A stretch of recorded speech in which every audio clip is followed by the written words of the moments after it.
Hi cutie, short వీడియోలో చెప్పాను కదా అత్తయ్య గారు వంకాయ కూర చేశారు, చూపించేస్తా అని. సో ఫస్ట్ ఒక గిన్నెలో ఉప్పు పసుపు వేయమన్నారు. ఏం లేదండి, జస్ట్ వంకాయలన్నీ కట్ చేసి అందులో నీట్గా వేసేసుకోవడానికి. ఏమైనా పుచ్చులు పురుగులు ఉన్నా కూడా ఈ స్టేజ్లోనే చూసుకుంటాం కదా.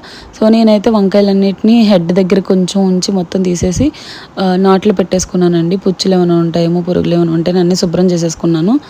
అన్ని వంకాయలని శుభ్రం చేసేసుకొని నెక్స్ట్ మసాలా కోసం అని చెప్పి అత్తయ్య గారిని పిలిచాను. వచ్చి ఫస్ట్ ఈ మసాలా చెప్పారనమాట. దాల్చిన చెక్క, లవంగాలు అంటే 2 దాల్చిన చెక్కలు చిన్న చిన్నవి, ఒక 1 ఇంచ్వి.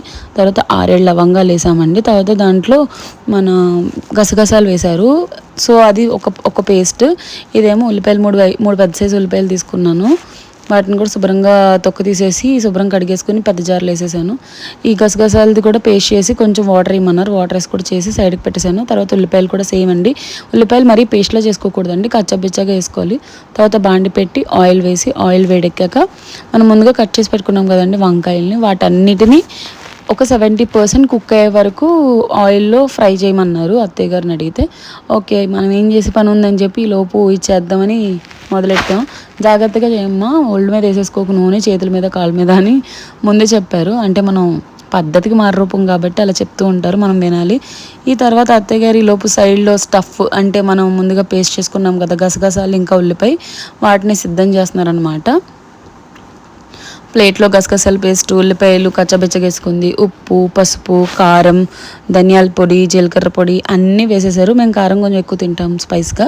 సో కారం అయితే ఒక 2.5 టేబుల్ స్పూన్ వేశారు. ఈలోపు ఇది వేగుతున్న 60% అయిపోయింది అంది. సరేనా, ఒకసారి మళ్ళీ కలిపేసానండి.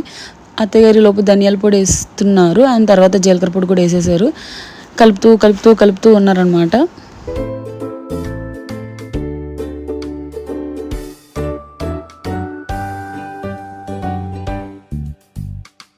ఈ గ్యాప్లో మనకు అన్నీ తెలుసు కదండి. అత్తగారు అల్లం వెల్లుల్లి పేస్ట్ మర్చిపోయారు అన్నాను. అయ్యో ఇదే మెయిన్, తీసుకురా అమ్మా అన్నారు. తెచ్చాను, వేసేసారు, అంతే. ఇంకా తర్వాత మిక్సింగ్, కలుపుడు. కలిపేసిన తర్వాత ఏం చేసామో చూసేయండి. అత్తగారు కలిపారా వంకాయలు, నేను అయిపోయాను చెప్పు అన్నారు. అయితే అత్తగారు వంకాయలు అయిపోయాయంటండి అంటే, అవునా, సరే తీసే అమ్మ, జాగ్రత్తగా చేతి మీద వేసుకోకుండా అని చెప్పారనమాట. అన్నిసార్లు జాగ్రత్త ఎందుకు చెప్తున్నారు అంటారా, మనం వజ్రం కాబట్టి అలా చెప్తూ ఉంటారనమాట. సో వంకాయలు అనేది 70% సూపర్గా వేగిపోయాయి. సో వీటిని అన్నిటిని ఒక బౌల్లోకి తీసేసుకుందాము.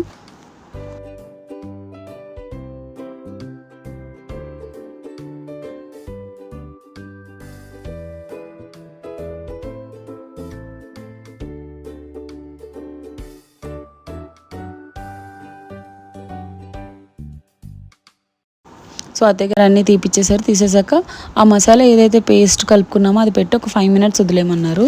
తర్వాత వంకాయలను కూడా వేసేసి శుభ్రంగా వాటికి మసాలా అంటేలాగా బాండీ చుట్టూ ఉంది కదండి మసాలా, అదంతా కూడా వంకాయ ముక్కల్లోకి వెళ్ళేలాగా కలుపుతున్నారనమాట.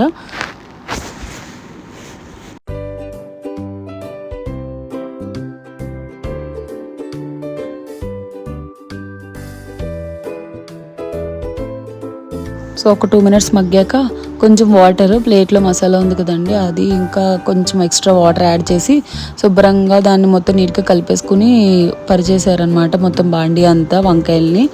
ఎందుకంటే మళ్ళీ ముక్క పడితే సరిగ్గా మసాలా అంటుకోదని మా అత్తగారి ఫీలింగ్. సో అలా నీట్గా వాటిని ఒకదాని పక్కన ఒకటి జాయిగా చేర్చేసి ఇప్పుడు టేస్ట్ చూడమన్నారు. టేస్ట్ అయితే నెక్స్ట్ లెవెల్, ట్రస్ట్ మీ, నిజంగా చెప్తున్నా చాలా బాగుంది. మీరు కూడా ట్రై చేయండి. అండ్ నేను డిస్క్రిప్షన్లో ఇస్తాను కొలతలు ఎలా చేసుకోవాలి ఏంటని. మేమైతే 6 members చేసుకున్నాం. కూర అయితే ఒక్క పూటలో ఊది పడేసాం. టేస్ట్ అయితే నెక్స్ట్ లెవెల్, అదిరిపోయింది. Do follow for more videos. By.